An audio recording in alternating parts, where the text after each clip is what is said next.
controle remoto. Resultado, eu estava assistindo uma novela da TV Excelsior antiga, não estava bom, o que eu tinha que fazer?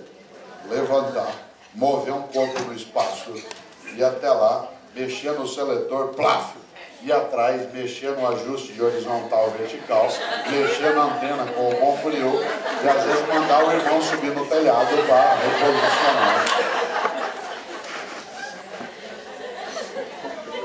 Aí eu sentava para assistir, não estava bom o programa na TV Tupi, tinha que levantar de novo, o que você fazia ficava por comodidade.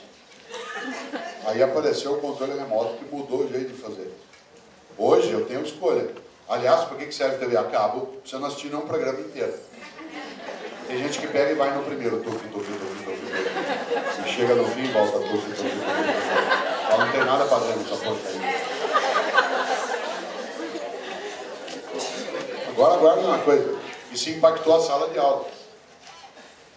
Porque não existe controle remoto dentro de sala. E eles estão ali, a professora entra e fala, gente, hoje não virá o professor de matemática, para aproveitar, vocês vão ter 4 horas de língua portuguesa. Se der, eles saem correndo. Dependendo da aula, nossa.